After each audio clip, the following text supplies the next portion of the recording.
সম্মানিত দিনী ভাই বোন, আল্লাহর কাছে কিছু চাইতে হলে, আল্লাহর কাছে কিছু পেতে হলে, ইহকালের সুবিধা ভোগ করতে হলে, পরকালের সুবিধা ভোগ করতে হলে রাতে উঠেই তাকে কিছু বলতে হবে। জাবের রাদিয়াল্লাহু তাআলা আনহু বলেন, রাসূল সাল্লাল্লাহু আলাইহি সাল্লাম বলেছেন, ইন্না ফিল লাইলি লাসা, নিশ্চয় রাতে একটা সময় রয়েছে, লা ইউআফিকুহা রাজুলুন মুসলিম, যে কোনো মুসলিম পুরুষ, যে কোনো মুসলিম নারী সেই সময়টাতে উঠে ফায়াসআলুল্লাহ খায়রান মিন আমরিদ দুনিয়া ওয়াল আখিরাহ, ইহকাল বা পরকালের কল্যাণ চাই, ইহকালের পরকালের কল্যাণ চাই, ইল্লা আতাহু ইয়াহু, তাহলে আল্লাহ তাকে দিবেনি, দিবে। ওই সময়ও চাইলে যা চাচ্ছে কল্যাণ ইহকালের পরকালের আল্লাহ তাকে দিবেন, এই কথা মুহাম্মদ সাল্লাল্লাহু আলাইহি সাল্লাম বলেন। সময়টা কখন হতে পারে একাধিক হাদিস দ্বারা বোঝা যাচ্ছে, তা হবে রাত 12টার পরে। কেননা রাত 12টা পার হলেই আকাশের সব দরজা খুলে দেওয়া হয়। ঠিক যখন দিন দুপুর পার হয়, 12টা 5-10 হয়েছে, তখন আকাশের সব দরজা খুলে দেওয়া হয়। আপনি তাড়াহুড়া করে সুন্দর করে ওযু করে 4 রাকাত সালাত আদায় করে নেবেন ঠিক 12টার সময়, 12টা 5-10-এ। এই সুন্নাতটা কিন্তু জোহরের সুন্নাত নয়। এই 4 রাকাত সালাত আদায় করে নেবেন, রাত ধরে তাহাজ্জুদ পড়ে যে নেকি হতো সেই নেকি হয়ে যাবে। আর এখন যেটা চাইবেন সেটা দিয়ে দেওয়া হবে, যেটা চাইবেন সেটা দিয়ে দেওয়া হবে। কেন? এখন আকাশের সব দরজা খুলে দেওয়া হয়েছে। রাসূল সাল্লাল্লাহু আলাইহি সাল্লাম বলছেন, ইযা উযযিনা ফতিহাত, ইযা উযযিনা লিস-সালাত ফতিহাত আবওয়াবুস সামায়ে, যখনই আজান দেওয়া হয় সালাতের জন্য তখন আকাশের সব দরজা খুলে দেওয়া হয়। লা ইউরাদ্দু দুআ বাইনাল আযান ওয়াল ইকামা, আজান ইকামতের মাঝে দোয়া ফেরত দেওয়া হয় না, আজান ইকামতের মাঝে দোয়া ফেরত দেওয়া হয় না, আজান ইকামতের মাঝে দোয়া ফেরত দেওয়া হয় না। আজানের সাথে সাথে সব দরজা খুলে দেওয়া হয়েছে। ওইটা চিন্তা করবেন না আব্দুর রাজ্জাক সাহেব, আহলে হাদিসেরা তো আজান দেয় 3:30টায়, আর এক ভাইয়েরা আজান দেয় 5টায়, তো দরজা খোলা হয় কখন? আপনার যখন আজান দেওয়া হয় তখন, ওই ভাইয়ের যখন আজান দেওয়া হয় তখন। আপনি আল্লাহর কাজকে নিজের মতো ভাবতে গেলেন কেন? আল্লাহর কাজকে আপনি নিজের মতো ভাবলে তো তাহলে ভুল বুঝলেন। আল্লাহ নবী বলছেন যে মালাকুল মউত মানুষের মাথার পাশে বসে তার আত্মাকে টেনে বের করে, খারাপ হলে জোর করে বের করে, আর ভালো হলে এমনি সহজেই বের হয়ে চলে আসে। তো জিবরাইল আলাইহিস সালাম প্রত্যেকটা মালাকুল মউত প্রত্যেকটা মানুষের পাশে বসে আত্মা কবজ করেন। তাহলে কত সময় লাগতে পারে? 5,000 মানুষের, 50,000 মানুষের, 50 লক্ষ মানুষের, তাহলে তো বহু সময় লাগবে। তাহলে তো এটা আপনি নিজের মতো ভেবে নিলেন। আল্লাহ যদি মালাকুল মউতকে বলেন, মালাকুল মউত সারা পৃথিবীতে যত মানুষ আছে এক মুহূর্তে মারতে হবে, সবার মাথার পাশে বসে মারতে পারবেন, তার নাম মালাকুল মউত, তার নাম আল্লাহর ক্ষমতা। আল্লাহ কি মানুষকে দিয়ে কাজ নেয় না ফেরেশতাকে দিয়ে কাজ নেয়? ফেরেশতা দিয়ে, ফেরেশতা খায় না, ওর পেশাব নাই, ওর পায়খানা নাই, ওর ক্লান্তি নাই, তার কর্ম আপনার মতো নয়, কোনোদিন ও আদেশ অমান্য করে না, তার নাম ফেরেশতা।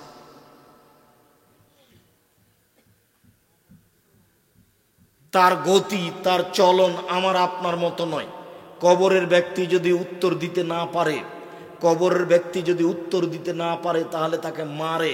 আল্লাহ রাসূল বলছেন, ইয়াজরিবু জারবাতান, এমন মায়ের দেই, মায়ের কারণে এসি হোসাই হাতান, সে বাপরে মারে করে চিৎকার করে, ইসমা মা বাইনাল মাশরিক ওয়াল মাগরিব ইল্লা সাকালান, সারা পৃথিবীর জীবজন্তু কীট পতঙ্গ পদার্থ জড় পদার্থ সব তার বাপরে মারে করে চিৎকার শুনতে পাচ্ছে, মানুষ এবং জিন শুনতে পায় না।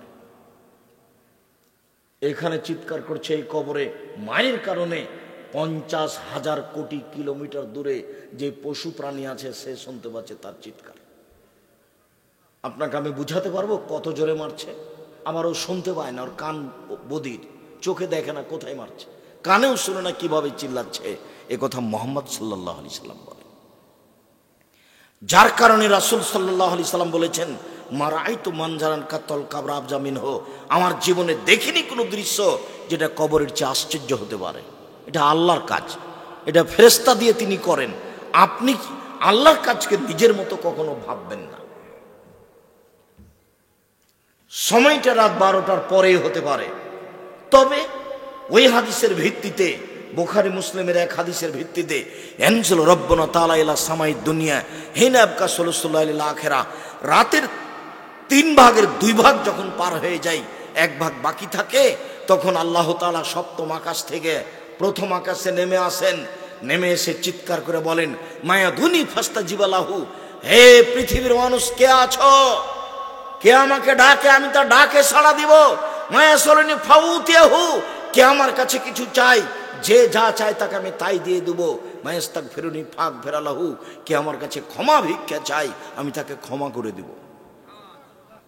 তাহলে এইটা রাত 2টার পরে হতে পারে, 2:30 3টার পরে হতে পারে। তবে আয়েশা রাদিয়াল্লাহু তাআলা আনহার ওই হাদিসে বোঝা যাচ্ছে, আয়েশা রাদিয়াল্লাহু তাআলা আনহা বলেন, কানান নবী সাল্লাল্লাহু আলাইহি সাল্লাম ইসাল্লি মিন বাইনা ইয়াফরুগু মিন সালাতিল ইশা ইলাল ফাজরে 11 রাকা, আল্লাহর নবী এশার সালাতের পর থেকে নিয়ে ফজরের সালাত পর্যন্ত 11 রাকাত সালাত আদায় করতেন। 11 রাকাত। ইসাল্লামু মিন কুল্লি রাকাতাইনে, প্রত্যেক 2 রাকাতের পরে সালাম ফিরতেন।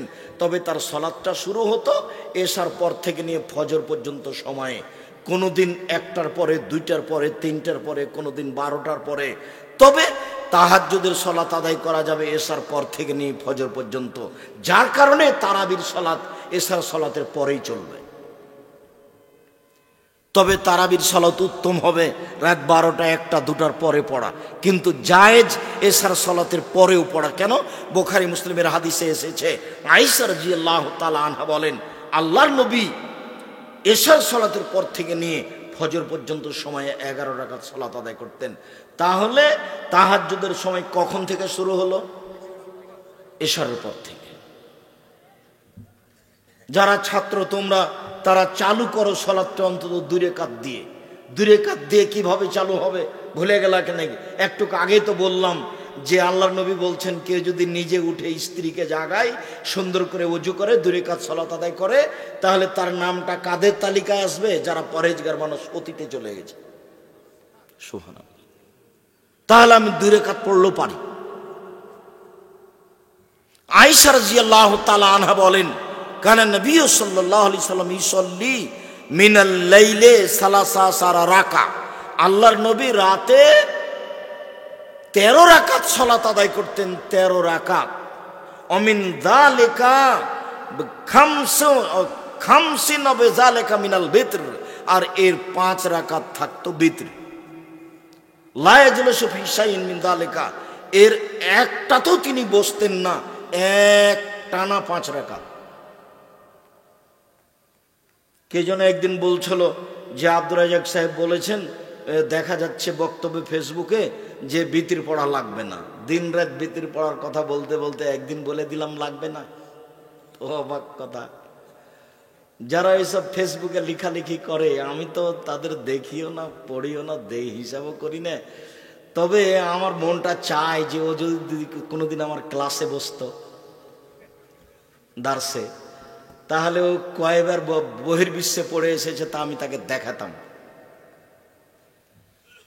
ফেসবুকে 2টা কথা লিখে দিলেই বেটা তুমি শিক্ষিত মানুষ, তুমি যে ওইভাবে কলম ধরেছ, তুমি আমাকে জানো, চিনো, তুমি আমার আকীদা তুমি আমাকে সরাসরি জিজ্ঞাসা করেছ, তুমি যে 2টা কথা লিখে দিলে আমার ব্যাপারে, তো তুমি আমাকে সরাসরি কোনোদিন জিজ্ঞাসা করেছ? তুমি জাতির সামনে কিছু বলো, এই বেটা তুমি যে ফেসবুকে লিখেছো কিছু বুঝো? তুমি, তোমার জ্ঞান কিছু আছে? পশু প্রাণীর পরিচয় দিয়ে কলম ধরো কেন? আমি তো বলছি 90 সাল থেকে নিয়ে এখন পর্যন্ত আমি অপ্রয়োজনীয় বাক্য বলিনি। তুমি বলো দেখি, তার তোমার কয়টা হাদিস মুখস্থ আছে? তুমি একদিন হাদিস শোনায় তো আমাদেরকে। এই ছেলে, তুমি যে ফেসবুকে লিখেছো, তুমি একদিন আমাদের বক্তব্য শোনায় তো, 40টা হাদিস শোনায় তুমি এক বক্তব্যে। তোমার মরা পর্যন্ত সময় থাকলো, জাতি থাকলো, আমি চলে গেলে, জাতি থাকছে, আমি চলে গেল, আমি 90 সাল থেকে নিয়ে এখন পর্যন্ত কোনোদিন কেসা কাহিনী বলিনি। 90 সাল থেকে নিয়ে এখন পর্যন্ত আমি কোনোদিন কারোর বিরুদ্ধে কোনো কথা বলতে যাইনি। এ তো আমি দিন রাত বলছি, প্রতিদিনই বলছি একই কথা। তুমি একটু ক্ষমতা দেখাও না, বলো যে আপনার কথা ঠিক নয়, আপনি কেসা কাহিনী বলেন, বলো এ কথা। তুমি বলো যে কোরআন হাদিসের বাইরে আপনি কথা বলেন। তুমি বলো না, হ্যাঁ তোমার নেতাকে দিয়ে বলো, তোমার নেতা কয়টা হাদিস বলে মানুষের সামনে, সেটাই শুনি। সম্মানিত দিনী ভাই বোন, যেটা আপনাকে আমি বলছিলাম, অতীব গুরুত্বপূর্ণ বিষয় আপনার জন্য। আপনি রাতটাকে এভাবে ধ্বংস করিয়েন না। এই যে সেদিন ছিল বয়স 40 বছর, এখন দেখছেন 60 বছর। সেদিন ছিল আপনার দাড়িগুলো কালো, এই যে দেখলাম সেদিনে আপনি আমার সাথে মোসাফা করছিলেন, আজকে দেখছেন আপনার বাপ মা নেই, আপনার দাড়িগুলো সাদা হয়ে গেছে। কয়দিনের জীবনে আপনি এটা কি করতে চাচ্ছেন? সম্মানিত দিনী ভাই বোন, আমি আপনাকে কিছু রাতের নিয়ম পদ্ধতি শিখাই। এমনিতে এখানে বললাম যে আল্লাহ রসুল বলেছেন যে রাতে একটা অংশ আছে, ওই সময় যদি কেউ কিছু চায়, যা চাইবে তাই দিয়ে দেওয়া হবে। তবে এখানে আর একটা পদ্ধতি বলা আছে যে রাতে ওযু করে শুইতে হবে। বুঝাতে পারলাম না মনে হয়? রাতে যখন ঘুমাতে যাবেন তখন ওযু করে ঘুমাতে হবে, আর রাত 10টা পার হওয়া হবে না। ছেলে মেয়ের গল্প গুজব, টিভি, সিনেমা, মোবাইল সব কিছু বন্ধ হয়ে যাবে রাত 10টায়। তাহলে আপনি রাত 2টা, 3টায়, 4টায় উঠতে পারবেন। আর যদি রাত 12টায়, 1টা, 2টায় ঘুমান, তাহলে আপনার সকাল 7টা, 8টা বাজবে। তখন আপনি রাতকে মূল্যায়ন করতে পারবেন না। আর আপনি এই কথা মনে করিয়েন না যে আমি রাতে জেগে আল্লাহকে কিছু বলি না, সেই জন্য সারা পৃথিবীর কেউ বলেন, এটা আপনি বলিয়েন না। আল্লাহ বলছেন পৃথিবীতে হাজারো মানুষ আল্লাহর ভয়ে কেঁদে মাটিতে লুটিয়ে পড়ে, তাদের কান্নার শব্দ তাদের ভীতিকে আরো বেশি করে দেয়। নেন এবার, তাহলে আপনি মনে করছেন যে আমি রাতে উঠে কান্নাকাটি করি না, সেজন্য কেউ করে না? হাজারো মানুষ করে, হাজারো মানুষ আল্লাহর কাছে প্রার্থনা করে, আর আল্লাহর কাছে চাইলে তিনি খুশি হন।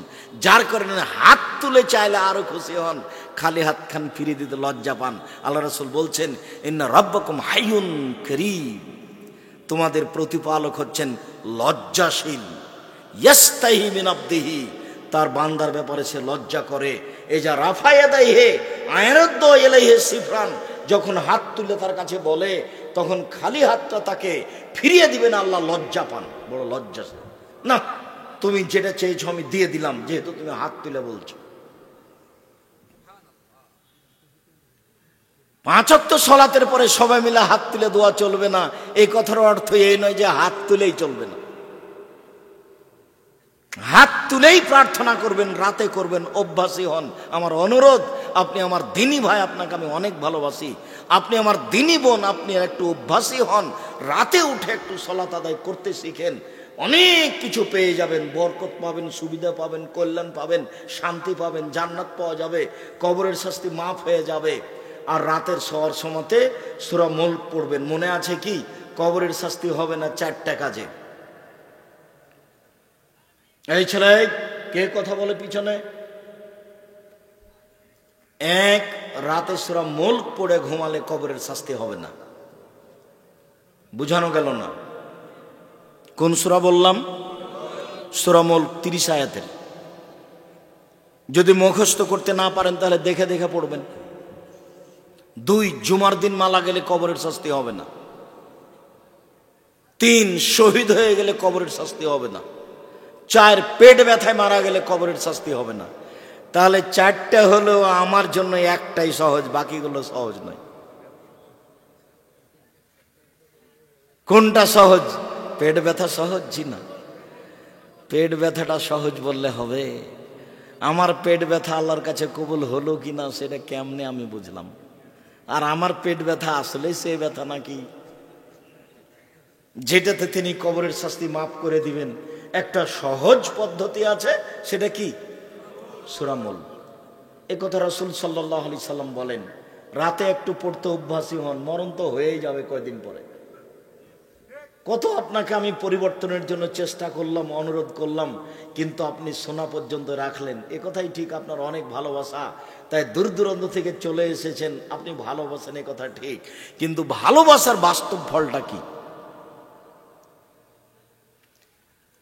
উবাদা ইবনে সামিত রাদিয়াল্লাহু তাআলা আনহু বলেন, রাসূল সাল্লাল্লাহু আলাইহি ওয়াসাল্লাম বলেছেন, মান তারা মিনাল লাইলে, কেউ যদি রাতে উঠার পরে বলে লা ইলাহা ইল্লাল্লাহু ওয়াহদাহু লা শারীকা লাহু লাহুল মুলকু ওয়া লাহুল হামদু ওয়া হুয়া আলা কুল্লি শাইইন কাদির ও সুবহানাল্লাহি ওয়া আলহামদুলিল্লাহি ওয়া লা ইলাহা ইল্লাল্লাহু আল্লাহু আকবার ওয়া লা হাওলা ওয়া লা কুওয়াতা ইল্লা বিল্লাহ রব্বিগফিরলি, এইটুকু বলার পরে ওযু করে যদি সালাত আদায় করে, তারপরে যা বলবে সেটা মেনে নেওয়া হবে, যা বলবে সেটা মেনে নেওয়া হবে, যা চাইবে সেটা দিয়ে দেওয়া হবে। বুখারী মুসলিম। দোয়া কি লম্বা হয়ে গেল? এই দেশে একটা বই পাওয়া যায়, আনি রাসূল সাল্লাল্লাহু আলাইহি ওয়াসাল্লাম দোয়া অধ্যায়, নাম শোনেননি মনে হয়। প্রত্যেকটা বাড়িতে রাখবেন, আমাকে ফাঁকি দিয়ে কোনো লাভ নেই। আমি যা চেষ্টা করার করেছি। এই দোয়া উপদেশ বইয়ে আছে, এই দোয়া কে বড় লাভবান বইয়ে আছে। বইগুলো সংগ্রহ করবেন। মাসিক আল ইতিসাম পত্রিকা পড়েন, এটা মুখপাত্র পত্রিকা, সবাকে পড়তে হবে, জরুরি। সাথে সাথে সামনের কালকে জুমা, তো পরের জুমায় সম্মেলন কোথায়? জামিয়া সালাফে রূপগঞ্জ, নারায়ণগঞ্জ, ঢাকায়। আমি আপনার ভালোবাসা সেদিন দেখতে চাই, আপনি কেমন ভালোবাসেন। সেদিন বড় বড় কয়েকটা কাজ আছে, তার একটা কাজ আছে ইনশাআল্লাহ। সেদিন 200 শতক জমির ওপরে বাইতুল হাম জামে মসজিদ তৈরি হবে ইনশাআল্লাহ, যার একতলাতে 10,000 মানুষ সালাত আদায় করতে পারবে। সেই মসজিদের উদ্বোধন হবে 4 মার্চ রোজ শুক্রবার, সামনের শুক্রবার, কালকের পরে ইনশাআল্লাহ। প্রায় 50 বিঘা জমির উপরে এই প্রতিষ্ঠান অবস্থান করছে। আপনি গেলে খুশি হবেন, দেখতে ভালো লাগবে, মনের দোয়াটা সহজে বের হবে। আল্লাহ তুমি জামিয়া সালাফে কবুল করো। সঠিক আকীদার মানুষ পৃথিবীতে যারা যুগ যুগ ধরে, শতাব্দীর পর শতাব্দী, কালের পর কাল তারা এই জমি জায়গা ভোগ করবে, যারা সঠিক আকীদার মানুষ ইনশাআল্লাহ। আমি তো আছি, কয়দিন আছি, চলে যাব। এরপরে তো শতাব্দীর পর শতাব্দী মানুষ আসবে। এই ঢাকার একটা কেন্দ্রীয় জায়গাতে এই বিশাল ভূখণ্ড আহলে হাদিস ভোগ করবে ইনশাআল্লাহ। সঠিক আকীদার মানুষ ভোগ করবে ইনশাআল্লাহ। সম্মানিত দিনী ভাই বোন, আপনি এই দোয়া পড়তে পারেন। এছাড়াও যদি আপনি মনে করেন যে না এটা লম্বা হচ্ছে, তাহলে আপনি সূরা আলে ইমরানের শেষ রুকুর প্রথম 5 আয়াত পড়বেন। সূরা আলে ইমরানের শেষ রুকুর প্রথম 5 আয়াত, ইন্না ফি খালকিস সামাওয়াতি ওয়াল আরদ, শেষ পর্যন্ত প্রথম 5 আয়াত। আর যদি আপনি বড় পড়তে পারেন সেটাও পড়তে পারেন। আপনি ঘুম থেকে উঠে যে লম্বা দোয়া আছে সেটা পড়বেন। সম্মানিত দিনী ভাই বোন, আমি আপনাকে আজকে রাত অনেক হয়েছে, এই ছেলে থামো, আমি দোয়া পড়ি তারপরে। আজকে আমরা আব্দুর রহমানের বক্তব্য শুনেই অনেক সন্তুষ্ট হয়েছি। সেই ইতিহাস আমরা মনে রাখি এবং সেই অনুযায়ী নিজের পরিচয় দেওয়ার চেষ্টা করি। আমি আপনাকে আজকের লম্বা আলোচনা না শুনিয়ে শুধুমাত্র বলতে চাচ্ছি যে 5 ওয়াক্ত সালাত আদায় করেন, আর রাতে অন্তত 2 রাকাত সালাত আদায় করে আপনার ইবাদতটা চালু করেন ইনশাআল্লাহ। কেন? আবু হুরায়রা রাদিয়াল্লাহু তাআলা আনহু বলেন, রাসূল সাল্লাল্লাহু আলাইহি সাল্লাম বলেছেন, ইন্নাদ দীনা ইসরুন, দিন হচ্ছে সহজ। লা ইউশাদ্দিদুদ দীনা আহাদুন ইল্লা গালাবাহু, কেউ যেন দিনকে নিজের উপরে কঠিন করে না নেয়, নইলে দিন তারপরে জয়ী হয়ে যাবে। তার মানে আবেগে একদিনে যেন সূরা বাকারা, আলে ইমরান পড়া শুরু না করে, তাহলে সে টিকতে পারবে না। অল্প অল্প শুরু করবে। তাই রাসূল বলছেন, আহাবুল আমাল ইলাল্লাহ আদমহন কাল্লা, আল্লাহর নিকটে সবচেয়ে প্রিয় আমল হচ্ছে যে অল্প হোক নিয়মিত হবে, অল্প হোক নিয়মিত হবে, আপনি নিয়মিত আমল করার চেষ্টা করবেন। রাসূল সাল্লাল্লাহু আলাইহি সাল্লাম বলছেন, ফাসাদ্দেদু, মধ্যম পন্থায় ইবাদত করো, ওয়াকারেবু, পরিমিত ইবাদত করো, ওয়াবশিরু, পরস্পরে সুসংবাদ দাও ইবাদতের ব্যাপারে। তারপরে রাসূল সাল্লাল্লাহু আলাইহি সাল্লাম বলছেন, ওয়াস্তাইনু, রাতে তোমরা আল্লাহর কাছে সাহায্য চাও, সকালে ও সন্ধ্যায় আল্লাহর কাছে সাহায্য চাও, আল্লাহ তোমাদের কবুল করবেন ইনশাআল্লাহ। সম্মানিত দিনী ভাই বোন, আমি আপনাদেরকে আজকে যেসব বই পুস্তকগুলো নিয়ে এসেছে, কে বড় লাভবান কে বড় ক্ষতিগ্রস্ত, বিশেষভাবে পোশাক নতুন বইটি, বিশেষভাবে সলাতের পর বইটি, দুয়ার বইটি, এইগুলি নেওয়ার অনুরোধ জানিয়ে, রাতের সলাত আদায় করার অনুরোধ জানিয়ে, বাইতুল হাম জামে মসজিদে উদ্বোধনীতে উপস্থিত হওয়ার অনুরোধ জানিয়ে আলোচনা শেষ করছি। সামনের বৃহস্পতিবার শুক্রবার, আজকে বৃহস্পতিবার গেল, কালকে শুক্রবার আসছে, এরপরে বৃহস্পতিবার শুক্রবার আপনারা সবাই উপস্থিত হবেন সম্মেলন।